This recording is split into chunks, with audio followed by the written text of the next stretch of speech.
Hi, ಎಲ್ಲರಿಗೂ ನಮಸ್ಕಾರ. ನಮ್ಮ ಶ್ಲೋಕ ಕ್ಲಾಸ್ ಚಾನಲ್ಗೆ ಸ್ವಾಗತ.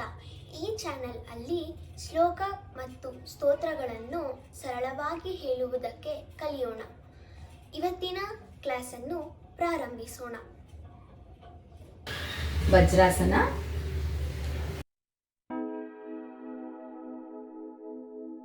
ಓಂಕಾರ.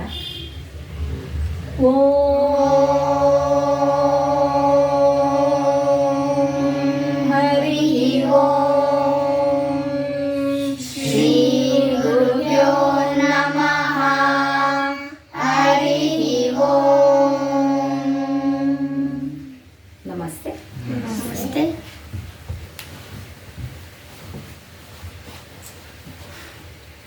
ಜೀವನದಲ್ಲಿ ಬರುವ ಎಲ್ಲ ವಿಘ್ನಗಳನ್ನು ಪರಿಹಾರ ಮಾಡಿಕೊಳ್ಳುವುದಕ್ಕೆ ಕಾರ್ಯಸಿದ್ಧಿ ಪ್ರದಾತನಾದ ಗಣಪತಿಯ ಈ ಶ್ಲೋಕದಿಂದ ಇವತ್ತಿನ ಕ್ಲಾಸನ್ನು ಪ್ರಾರಂಭಿಸೋಣ.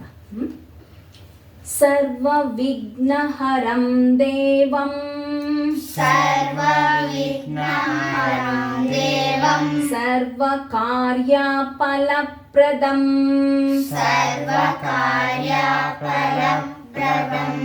ಸರ್ವ ವಿಘ್ನಹರಂ ದೇವಂ ಸರ್ವ ಕಾರ್ಯ ಫಲಪ್ರದಂ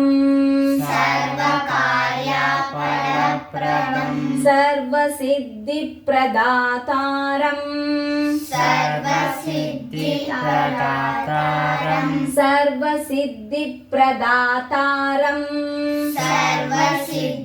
ಪ್ರದಾತಾರಂ ವಂದೇಹಂ ಗಣನಾಯಕಂ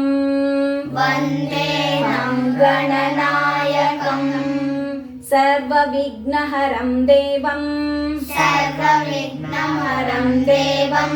ಸರ್ವ ಕಾರ್ಯ ಫಲಪ್ರದಂ ಸರ್ವ ಸಿದ್ಧಿ ಪ್ರದಾತಾರಂ ವಂದೇಹಂ ಗಣನಾಯಕಂ.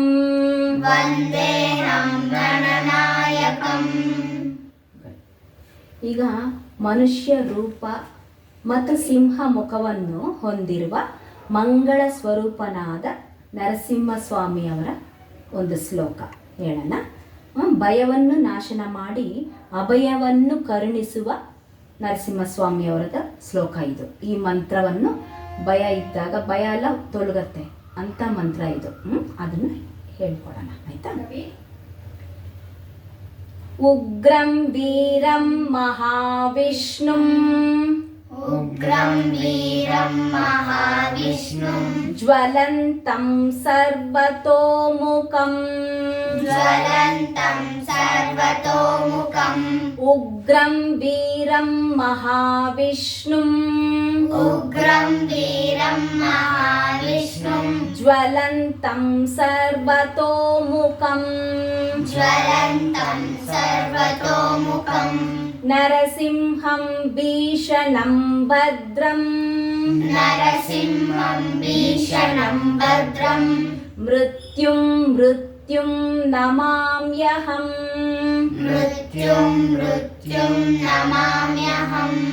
ಉಗ್ರಂ ವೀರಂ ಮಹಾವಿಷ್ಣುಂ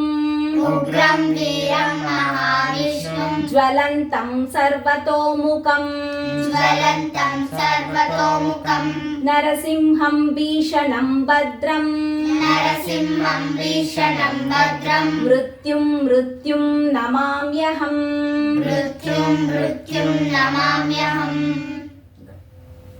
ಈಗ ದೇವಶಯನಿ ಏಕಾದಶಿ ಬರ್ತಾ ಇದೆ. ದೇವಶಯನಿ ಏಕಾದಶಿ ಎಂದು ಹೇಳಿಕೊಳ್ಳಲು ನಾವು ವಿಷ್ಣು ಸಹಸ್ರನಾಮ ಸ್ತೋತ್ರದಲ್ಲಿ ಬರುವ ಶ್ಲೋಕಗಳಿದು. ಅದನ್ನು ಹೇಳೋಣ, ಆಯ್ತಾ? ಓಂ ನಮೋ ಭಗವತೆ ವಾಸುದೇವಾಯ ಶಾಂತಾಕಾರಂ ಭುಜಗಶಯನಂ ಪದ್ಮನಾಭಂ ಸುರೇಶಂ ವಿಶ್ವಾಧಾರಂ ಗಗನ ಸದೃಶಂ ಮೇಘವರ್ಣಂ ಶುಭಾಂಗಂ शुभाङ्गं शुभाङ्गं लक्ष्मीकान्तं कमलनयनं लक्ष्मीकान्तं कमलनयनं योगिहृद्यानगम्यं योगिहृद्यानगम्यं वन्दे विष्णुं वन्दे विष्णुं भवभयहरं भवभयहरं सर्वलोकैकनाथं सर्वलोकैकनाथं कायेन वाचा कायेन वाचा मनसेन्द्रियैर्वा मनसेन्द्रियैर्वा बुद्ध्यात्मना वा बुद्ध्यात्मना वा प्रकृते स्वभावात् प्रकृते स्वभावात् करोमि यत् करोमि यत् सकलं परस्मै सकलं परस्मै नारायणायेति नारायणायेति समर्पयामि समर्पयामि शान्ताकारं भुजगशयनं शान्ताकारं भुजगशयनं पद्मनाभं सुरेशं पद्मनाभं सुरेशं विश्वाधारं गगनसदृशं विश्वाधारं गगनसदृशं मेघवर्णं शुभाङ्गं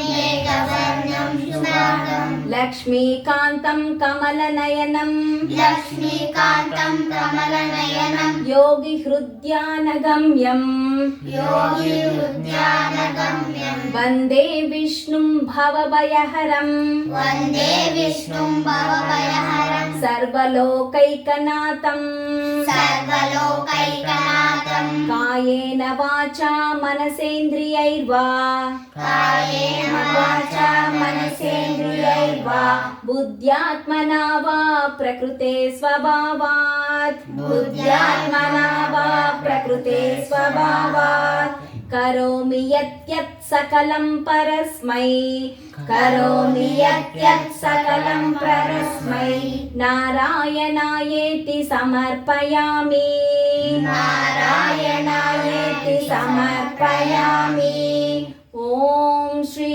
महाविष्णवे नमः ॐ श्री महाविष्णवे नमः ॐ